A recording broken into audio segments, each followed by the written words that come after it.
A continuación se les mostrará una historia de cómo era la vida cotidiana de las personas en la Nueva España, donde se hará mención qué relaciones se establecieron entre sí los distintos grupos étnicos que conformaron la sociedad novohispana, cómo vivían los habitantes del campo Nueva España, cuáles fueron los principales objetos que se emplearon en la vida cotidiana de las ciudades novohispanas, qué tipo de productos se importaban de China para venderse en las ciudades del virreinato y por último cómo se celebraba a los santos y personajes sagrados.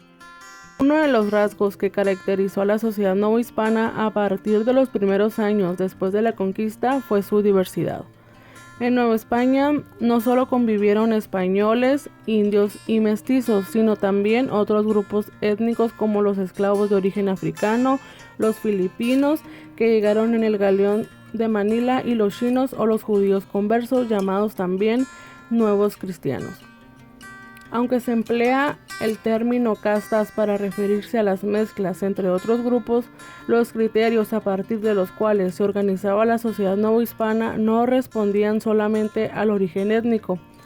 En el ordenamiento de la sociedad importaban también otras cuestiones como la situación familiar, la actividad económica o la posesión de tierras, es decir, que la distinción entre pobres y ricos llegó a ser más significativa que las diferencias étnicas. En la Nueva España, las condiciones geográficas, demográficas, los recursos naturales, económicos y la posición social definieron la vida cotidiana y las costumbres en cada región, localidad y grupo social. Por ejemplo, pues los pueblos tenían su propia cultura y normalmente conservaban importantes aspectos de su vida anterior a la llegada de los españoles, como el consumo de sus milpas, maíz, frijol, calabaza, jitomate, chile, así como las aves de corral, productos de lagos y río. Sus hogares pues eran de madera, las calles de tierra. Con la llegada de los españoles pues surgieron nuevos cambios en la vida campestre, se dio la introducción a la rueda, el molino, la carreta, el hierro, las nuevas especies de vegetales, animales, formas de producir, oficios y algunos instrumentos. Los principales objetos que se emplearon en la vida cotidiana de las ciudades novohispanas fueron materiales locales y extranjeros.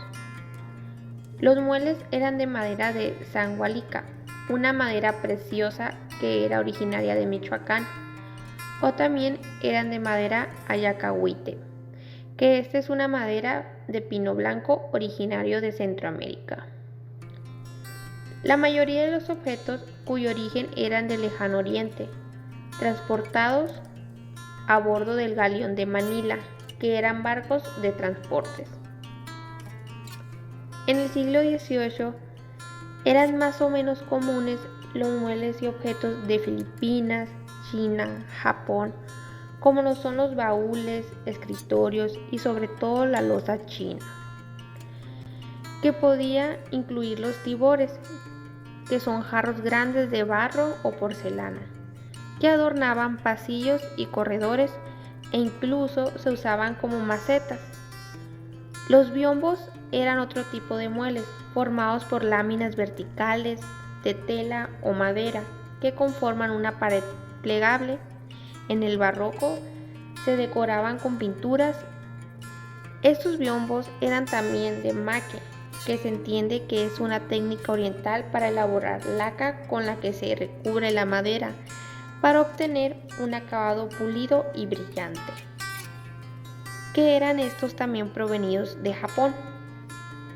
De aquellas lejanas regiones provenían también objetos suntuarios, como el marfil y las perlas, y en lo que se refiere a géneros orientales, la seda era preferida para medias, guantes, vestidos, mascadas, flecos y sobre todo hilos para bordar.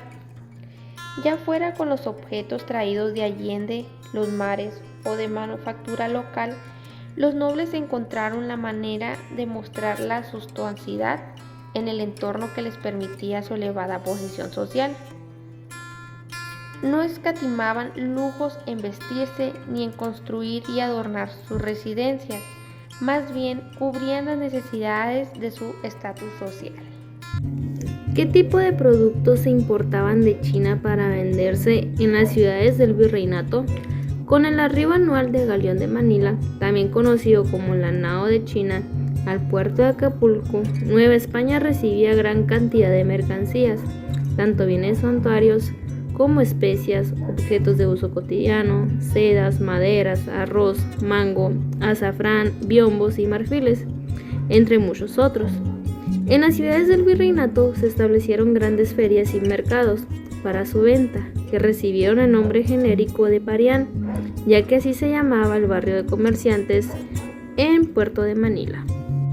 ¿Cómo se celebraban a los santos y personajes sagrados en la Nueva España?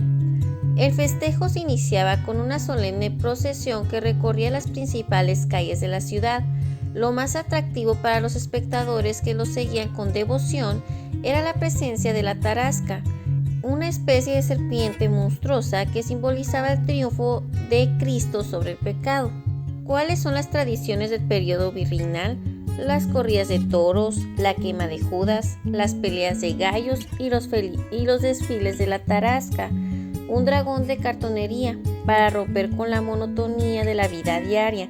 Los novohispanos eran muy aficionados al juego, las barajas, las apuestas y las loterías. La fiesta del Corpus Christi o Santísimo Sacramento fue durante muchos siglos la más importante del catolicismo. En la Nueva España floreció a partir de 1526 y tanto en la capital como en Puebla y otras ciudades grandes poseyó una refinada organización y se celebró con magnificencia. En su origen, los frailes y sus feligreses, los gremios de artesanos y los cofradías se encargaban de los adornos, carros, representaciones y danzas que empeñaban a la procesión.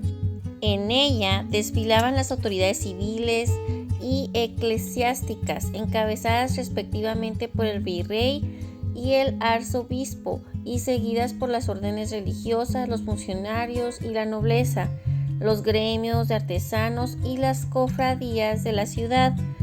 Para el último cuarto del siglo XVI, al terminar la procesión, la celebración culminaba con la representación de un auto sacramental o de una comedia realizada por comediantes profesionales. A pesar de su carácter religioso, la fiesta de Corpus se vio siempre marcada por elementos prófanos de carácter popular y carnavalesco.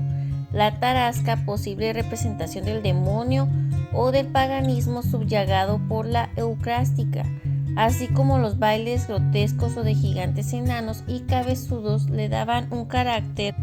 Las festividades de los santos titulares de los pueblos, el Corpus Christi, la Santa Cruz, la Navidad y Reyes, así como las procesiones y representaciones de la Pasión durante la Semana Santa.